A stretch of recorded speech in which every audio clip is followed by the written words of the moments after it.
70년대 초에서 말까지 장로신학대학을 다녔습니다.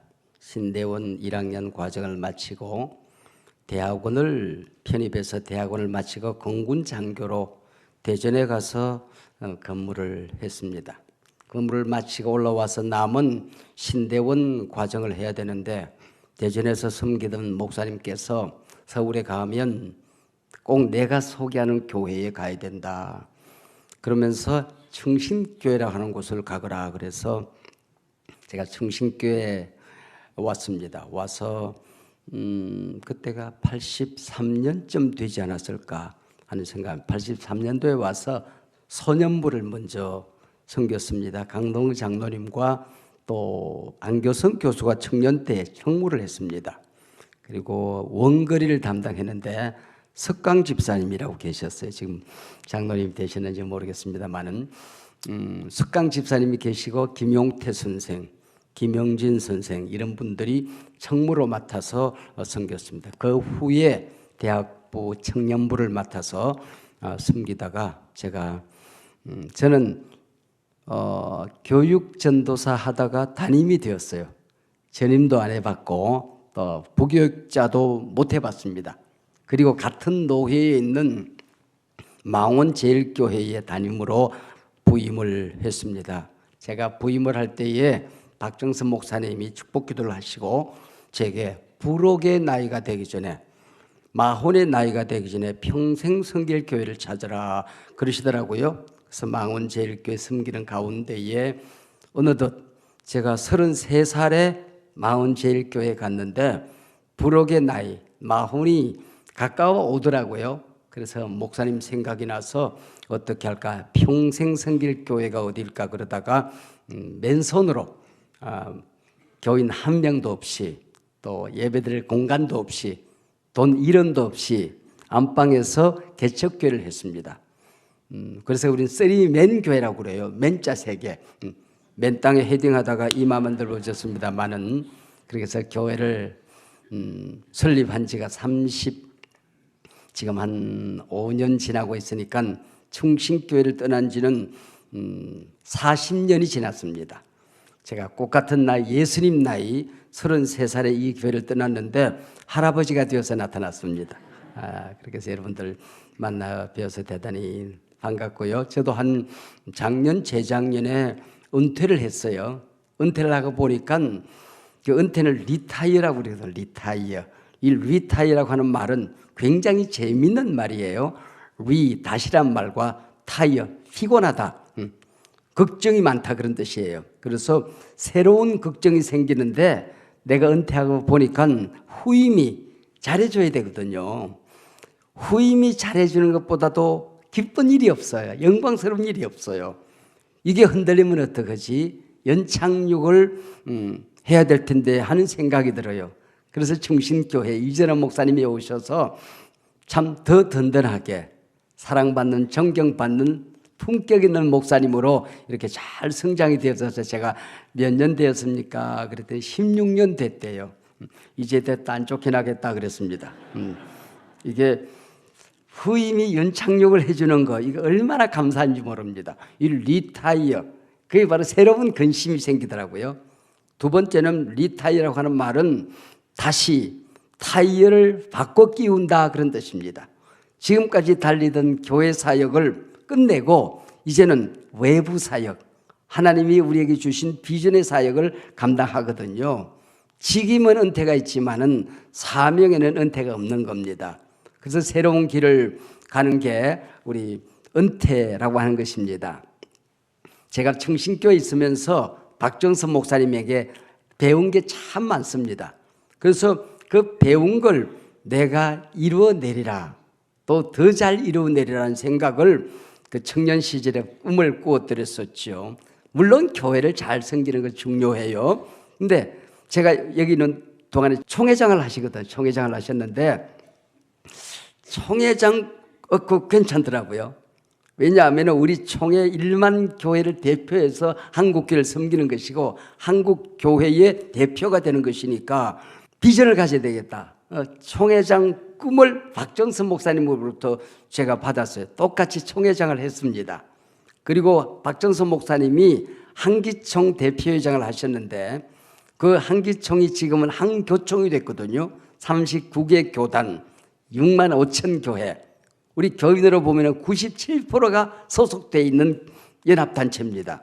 제가 한교총 대표회장을 했거든요. 한교총 대표회장을 하고 보니까 교회에서 30년, 40년 섬겼던 것보다도 그 사회적인 영향력이 목사로서의 그 기름 부으심이 비교할 수 없을 만큼 이거는 어마어마한 사역이더라고요. 야, 이거는 목사가 되어서 이런 일들을 감당하는 것은 이거 그저 되는 것은 아니다 하는 생각을 하게 되었어요. 그리고 목사님이 글을 자꾸 쓰시더라고요. 저도 칼럼을 쓰고 또 그다음에 책을 쓰고 그러는 가운데에 지금도 책을 계속 쓰고 있습니다만은 칼럼도 쓰고 합니다만은 지난달에 50권의 책을 썼습니다. 박정선 목사님이 하셨던 걸 보면서 그렇게 했던 것이죠. 뿐만 아니라 한국교회를 대표해서 우리 선교 사역을 감당하는 것, 또 우리 정치계, 우리 사회, 언론, 방송 사역과 연관해서 하는 것, 이것이 교회로서 마땅히 목사가 되어서 마땅히 해야 되는 것이구나 하는 것을 배웠습니다. 그래서 충신교회의 리더십은 이전의 목사님이 물려받았지만은 사실은 대사회적인 리더십은 영모 목사가 물려받은 겁니다. 사실은 박정선 목사님은 그 은퇴를 하시면서 두 사람에게 물려주는데 교회는 이전의 목사님에게, 한국 교회와 우리 사회를 소통하는 일은 여영모 목사님에게 물려주지 않았을까 하는 생각을 하게 됩니다. 충신교회가 70주년을 이제 69주년, 70주년을 맞이하고 있는데 이 70주년은 너무나도 어마어마한 시대였습니다. 6.25 이후에 전 세계에서 가장 가난했던 때가 4년, 5년, 6년, 7년, 60년까지입니다. 전 세계에서 가장 가난했습니다. 국민소득이 50불, 60불 되었습니다. 지금은 3만 7천 불을 넘어서고 있습니다. 여러분, 이 70년 동안에 이 얼마나 어마어마한 사건이 일어나게 된 것입니까? 한국교회 성도님들은 60만, 70만 정도 되는데 지금은 1000만 성도를 넘어섰다 내려오고 있는 지금 이 어마어마한 시대를 우리가 살아가고 있는 것이거든요. 그래서 이 시대를 달려오신 분들이 여러분, 또 여러분의 교회입니다. 이 70년 동안에 메가드가 남산에 올라서서 서울 도성을 내려다보면서 이 도시가 다시 건설될 수 있을 것을 기대하는 것은 쓰레기 더미에서 황금 장미가 피기를 기대하는 것보다도 더 어려운 어리석은 일이다 했던 이 서울이, 바로 이 대한민국이 전 세계의 민주주의와 선진화를 오롯이 이룬 전 세계 유일한 국가 아닙니까?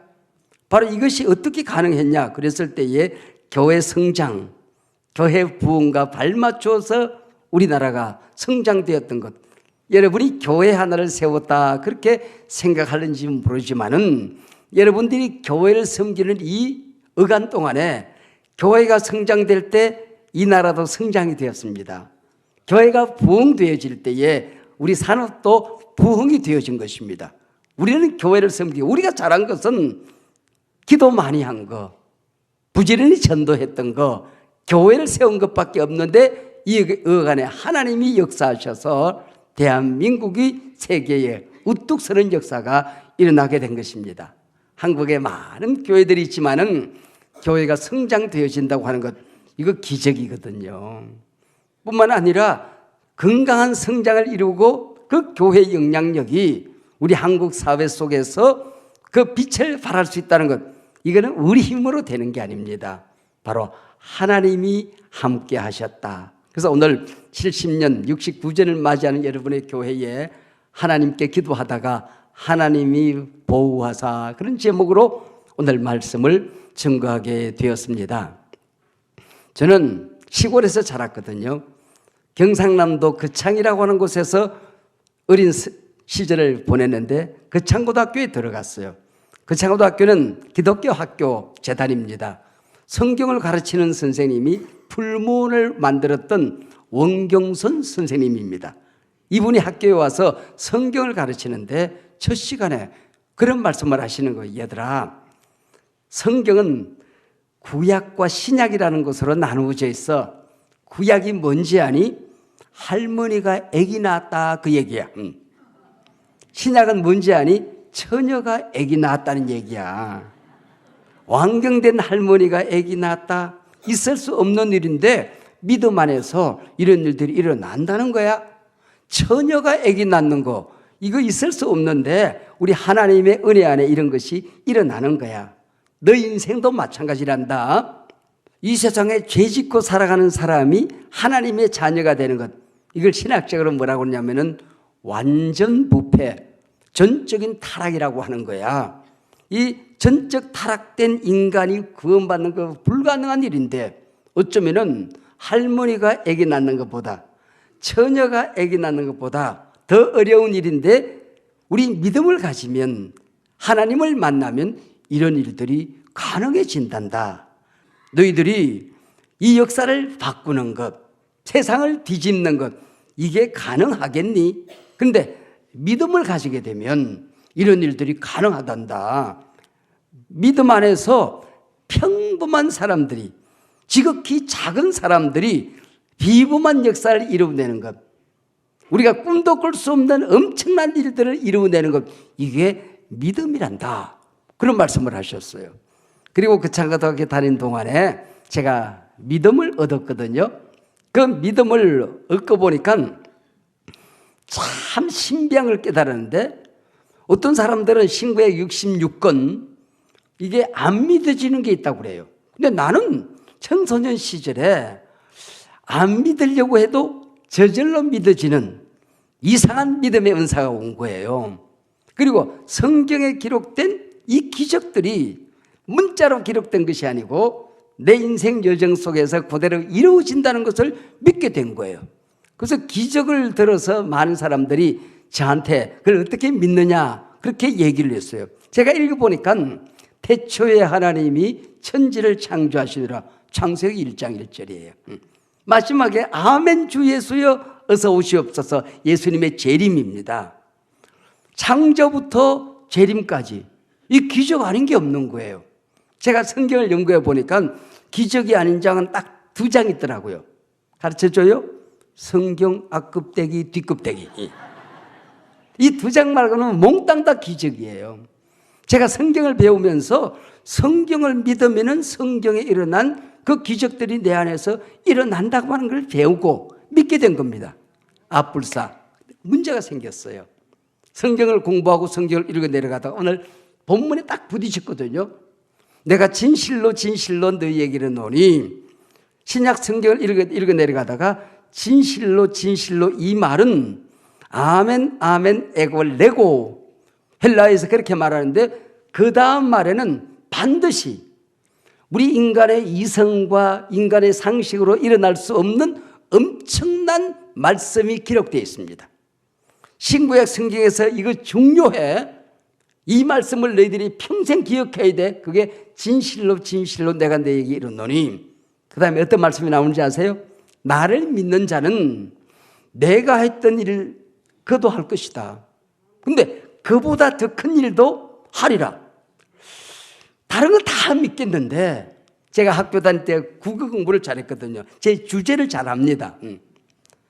산수 공부를 좀 했어요. 분수를 잘합니다, 제가. 미술을 배우니까 꼬라지가 있더라고요. 꼬라지. 내 꼬라지를 내가 알아요. 근데 내가 어떻게 예수님이 하셨던 일을 내가 한단 말인가? 그보다 더 큰 일도 한다니, 이게 있을 수가 없는 일입니다. 그리고 고민을 하고 성경을 읽어 내려가는데, 아하, 그 다음에 어떤 말씀이 나오는 거 하니, 지금까지 너희가 내 이름으로 아무것도 구하지 않았는데 예수 이름을 너희들은 가진 거야. 그 예수 이름이 하늘의 권세거든. 이 세상의 모든 문제를 푸는 키, 마스터 키와 같은 거야. 예수님의 이름으로 기도하면 이런 일들이 이루어진단다, 그 말씀입니다. 야, 영접하는 자 곧 그 이름을 믿는 자들에게는 하나님의 자녀가 되는 권세를 주시거든요. 우리가 예수 이름에 권세를 가졌다는 게 이게 어마어마한 일이구나, 내가 하는 게 아니구나 하는 것을 알게 된 거예요. 그리고 그 다음에 어떤 말씀이 나오는 거 아니? 내가 이제 이 세상을 떠나서 아버지 있는 곳으로 가야 돼. 그래서 이런 일들이 있게 되는 거야. 가능해지게 되는 거야. 왠지 아니? 제자들에게는 내가 있었지만은 너희 각 사람에게는 성령이 보혜사가 너희들 가운데 오셔서 이런 일들이 가능하단다, 그 얘기예요. 이 보혜사란 말이, 야, 이런 어마어마한 예수를 믿고 난 다음에 이런 기적적인 은혜가 우리 가운데 있는 것이구나. 이 보혜사란 말은 참 신비한 말입니다.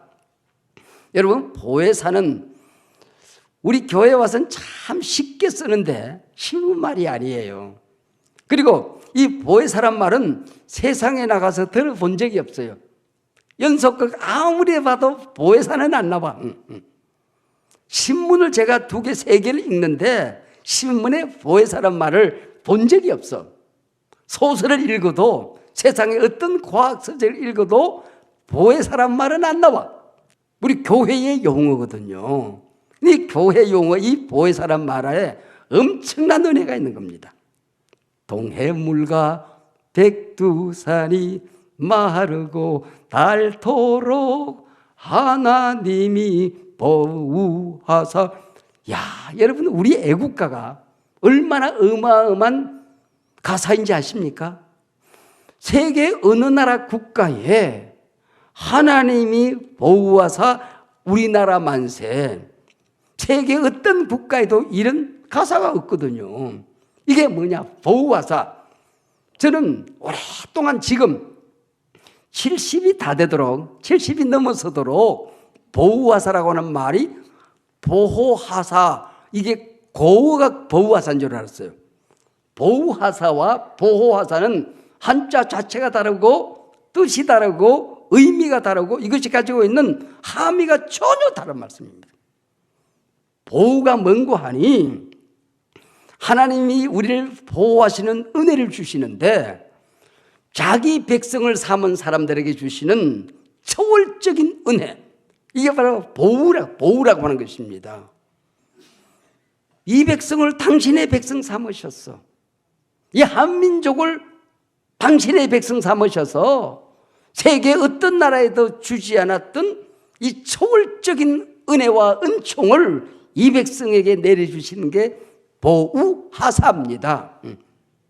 보우, 이 초월적인 어마어마한 하나님의 은혜를 하사 내려주셨다는 뜻이에요. 여러분, 이런 은혜를 받아, 이게 보혜사란 말과 기가 막히게 연결이 되어지는 겁니다. 기가 막히게. 진실로 진실로 내가 너희에게 이르노니 내가 했던 일을 너도 할 수 있어. 그보다 더 큰 일도 할 거야. 어떻게 그것이 가능한지 아니? 보호하사, 보혜사 성령이라고 하는 보호를 너희들에게 내려주었기 때문에 보혜사의 능력으로 이것이 가능하다는 것입니다. 제가 망원대에 있는 교회에 참 부임을 했어요. 처음 부임을 해서 신방을 다니는데 제가 뭘 아는 게 있나요? 새벽 기도를 해봤나요? 장례식을 해봤나요? 신방을 해봤나요? 장로님들이 처음 부임하면은 대신방 해야 된대. 대신방이 뭡니까? 그랬더니 집집마다 다니면서 예배하고 축복기도 하면 된대. 그래서 대신방 순서를 짜서 다니는데, 다니다가 신방 대원으로 따라다니던 권사님이 제게 그렇게 얘기해요. 전도사님, 길 건너편에 최근에 우리 교회에 나오는 젊은 세대기 하나 있는데 아기가 감기가 들려서, 독감에 걸려서 약을 먹어도 열이 안 떨어진다고. 그래서 서울역 뒤에 가면은 소아병원이라고 하는 아기들 전문 병원이 있는데 입원시키러 간답니다. 입원시키기 전에 기도 한번 해달랍니다. 전도사님을 기다리고 있습니다. 뭐 가야 될 거 아니에요. 그래서 가서 기도를 하는데, 기도하려고 그랬더니 권사님이 그래, 안수하세요, 안수하세요 그러더라고. 안수가 뭔지를 알겠어. 손을 얹어 기도한다, 그런 뜻 정도는 알았어요. 근데 손바닥 생기고는 안수해 본 적이 없거든. 처음 안수를 하려고 하는데 왜 그리 떨리지요? 그래서 자신이 없어서 그냥 기도하겠습니다. 그랬더니 내 손을 끌어다가 아기 머리에 벌써 갖다 얹었어요. 그랬더니 가슴이 콩닥콩닥 뛰더라고요. 이거 잘못되면 어떡하나 하는 방정맞은 생각이 드는 거예요. 그래서 제가 어떡하나 걱정하고 있는데 하나님께서 이 어린 종에게 지혜를 주시더라고요. 신방 대원들을 들러보면서 여러분들도 다 손을 얹으시길 바랍니다. 그랬지. 얼마나 깨가 많어. 안 나오면 공범이잖아. 나오면 나 때문에 나왔다고 그러지 뭐 자기들 때문에 나왔다고 그러겠어. 그래서 바래라고도 다 손을 얹으라고 그랬어. 기도하고 나오는데 이 젊은 세대기 나를 떡 한번 고맙다고 악수를 해주고 가더니 그리고 둥게둥게 아기를 안고 나왔어요. 우리 전도사님 기도해 줘서 안수 기도해 줘서 우리 아기 병원에 안 가도 되겠다 그러더라고. 이런 큰일 날 소리. 이 철없는 어린 전도사 기도받고 병원에 안 갔다가 또 아기가 잘못되면 어떡하나. 그 다음 신방을 갔는데 그 다음 집에서 이명이 들리는 거예요. 그 철없는 세대. 전도사님 안수 기도해 줘서 병원에 안 가도 되겠다. 이명이 들리는 거예요. 그래가지고는 그 다음 신방을 할 수가 없어. 얼른 끝내고 제 방에 와서 그 집에 전화를 했습니다. 그땐 전화가 디릭 돌리는 거야. 다이얼로 된 전화야. 제가 전화해서 내가 기도해 보니까 이 얘기는 빨리 병원에 가는 게 좋겠다고. 그러려고 전화했는데 새댁이 펄쩍펄쩍 뛰는 거야. 우리가 기도해 주고 간 다음에 이 애기가 잠이 들었는데 이불이 푹 젖도록 땀을 흘리더니 일어나서 열이 뚝 떨어졌다는 거야. 근데 나는 그게 믿어지지가 않아. 이게 손 얹어서 기도했다고 병든 자에게 손을 얹은 적 나리라 성경 말씀은 있지만은 이게 나았겠나? 얼른 깨달아지더라고. 오전에 먹은 약이 뒤늦게 약발이 나타났구나.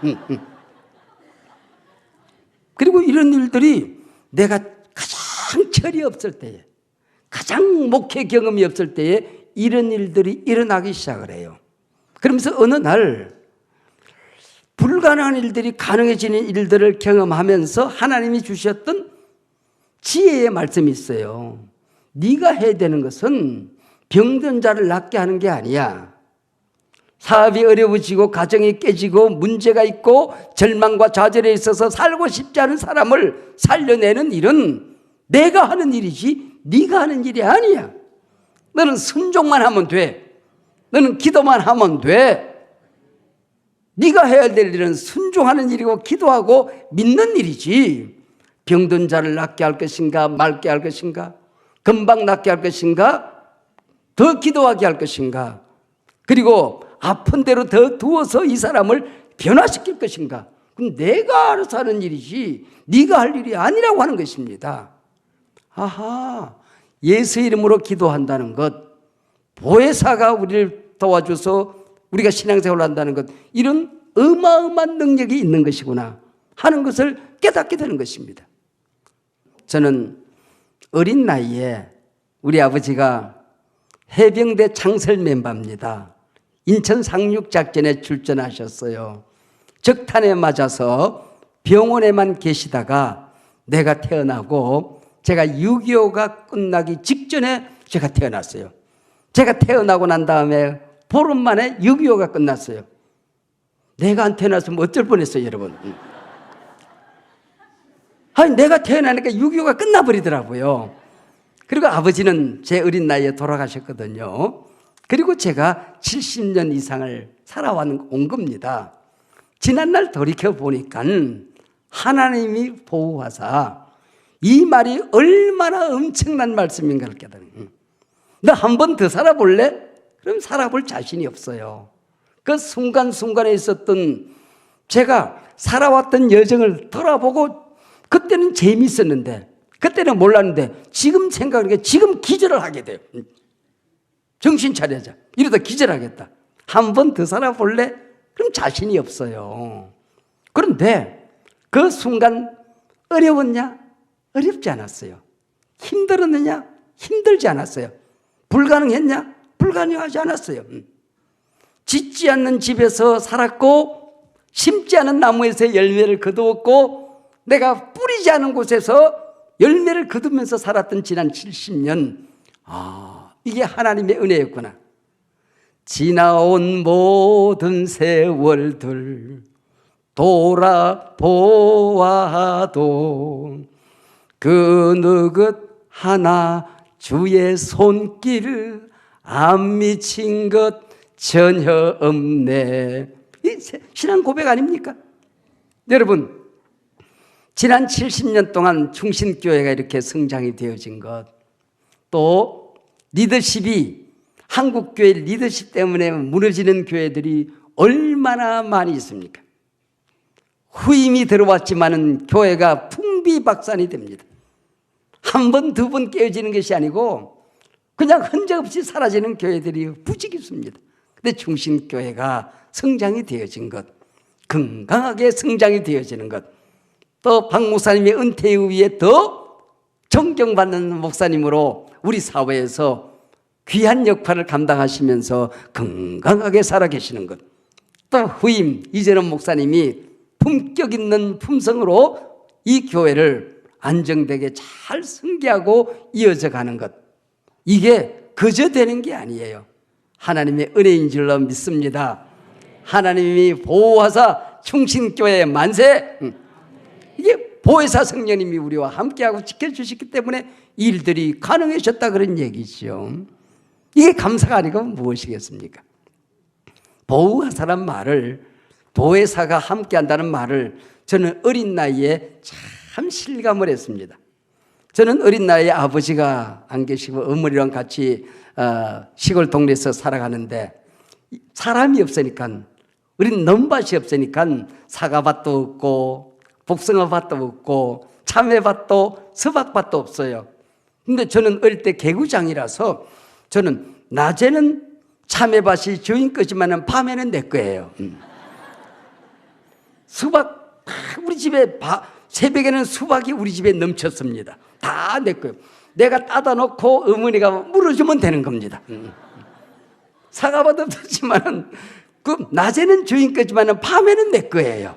그래서 그거 따다 놓고 어머니가 물어주고 그러고 살았거든요. 그리고 친구들이랑 매일 싸웠어요. 얼마나 싸움을 많이 했는지.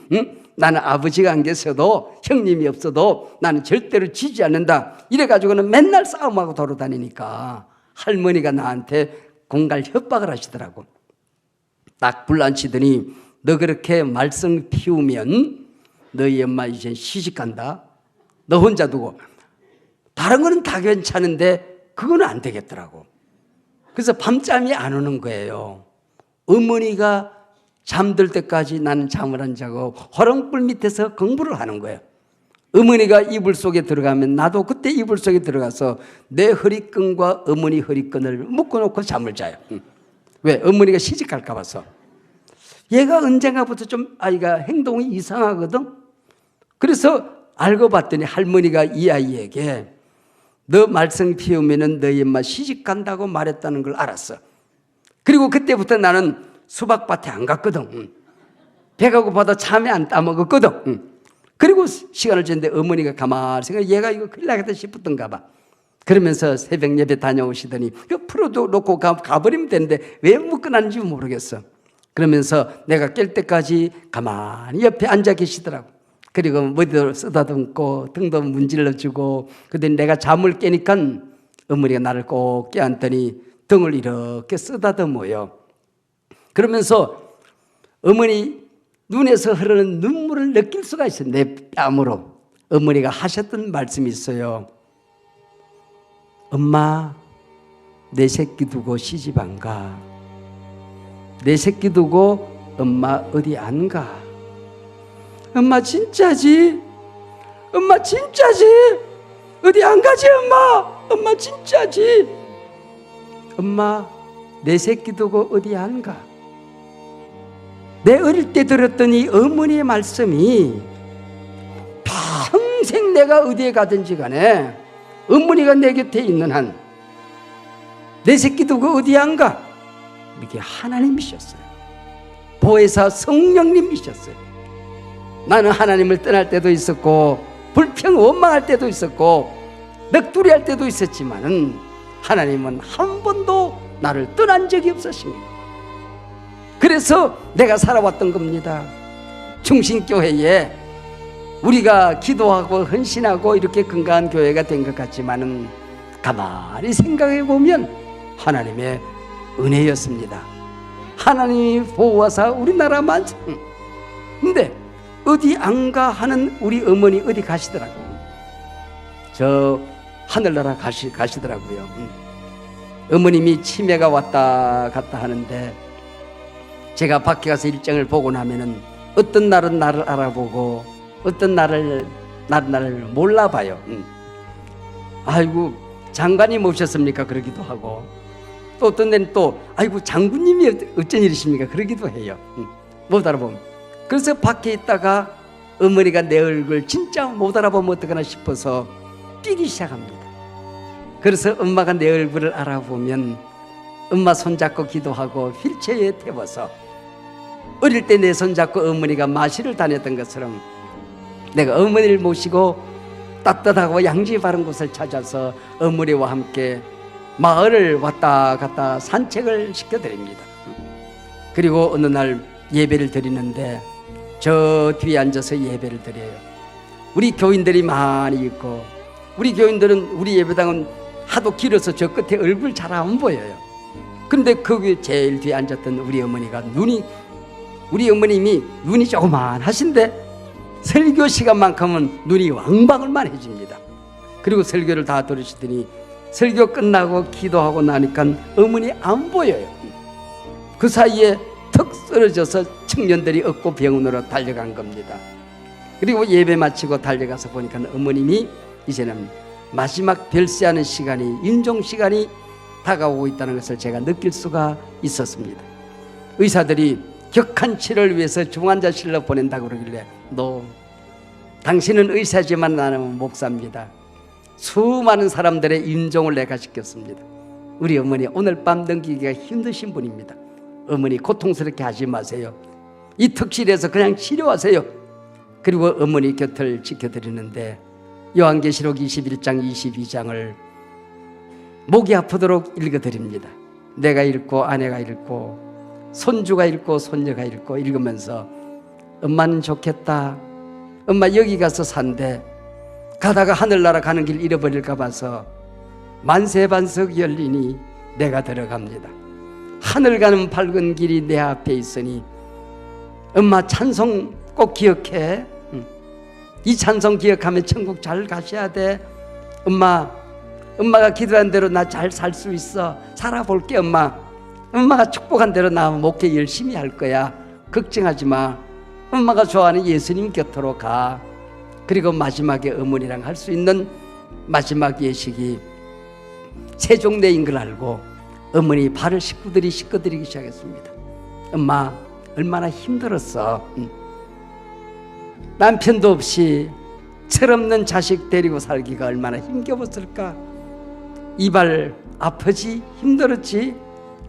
이발 어머니가 아파서 내가 이렇게 잘 장성해서 엄마 고마워. 발 씻겨드렸습니다. 아내가 또 발을 씻겨주고 손주들이 발을 씻겨주면서 엄마 아빠는 개척게 하느라고 집에 못 있고 우리를 돌봐주지 못했는데 할머니가 우리를 키웠잖아. 할머니 고마워. 할머니 기도 할머니 키워준 사랑을 우리 잘 자랄게. 발을 다 닦아드렸습니다. 마지막에 우리 식구들이 성찬 예식을 거행합니다. 엄마 이거는 예수님의 살이야. 예수님이 다시 한번 엄마 안에 있다는 걸 확인하는 시간이야. 눈을 뜨면 천국에서 눈을 뜰 거야. 엄마 이것은 엄마의 모든 죄를 담당한 예수님의 피야. 이거 먹고 이제는 예수님 만나러 가는 거야. 엄마 알았지? 그랬더니 의식이 없던 분이 제가 숟가락에 카스테라 빵을 녹였는데 눈을 조그만하게 뜨시더니 입을 벌립니다. 넣으라고. 그래서 넣어드렸습니다. 그리고 꿀꺽 하더니 고개를 두 번 끄덕해요. 그러면서 이제는 됐다 그런 뜻이에요. 못 움직이는 손가락 팔이었는데 조용하게 주먹을 쥐고 두 번 떨더라고요. 우리 아들 파이팅. 저는 그렇게 받아들였어요. 우리 아들 자랑스럽다. 지금까지 잘 살아줘서 고맙다. 앞으로도 잘 살 거라고 나는 믿는다. 이게 엄마 내 새끼 두고 어디 안 가? 하던 내 어머니의 마지막 장면이었습니다. 내가 하나님 앞에 서는 그 시간까지, 달려갈 길을 다 달리고 주님 앞에 서는 그 시간까지, 이 교회가 하나님 앞에 영광스러운 면류관으로 우뚝 서는 그 시간까지, 이 교회에서 신앙생활하던 모든 성도님들이 하나님 앞에 성전물을 안고 돌아가는 그 시간까지 지난 70년 동안 함께 하신 하나님께서 여러분의 교회와 함께하고 또 여러분의 가정과 함께하며 우리 다음 세대와 함께하고 한국교회와 함께 하실 줄로 믿습니다. 하나님이 보호하사 충신교회 만세, 대한민국 만세. 여호와는 내게 복을 주시고 너를 지키시기를 원하며 여호와는 그 얼굴을 내게 비추사 은혜 베푸시기 원하며 여호와는 그 얼굴을 내게로 향하여 드사 일마다 때마다 세상 끝날까지 교회의 가정에 귀한 성도들 심령 위에 평강 주시기를 원하노라. 아멘.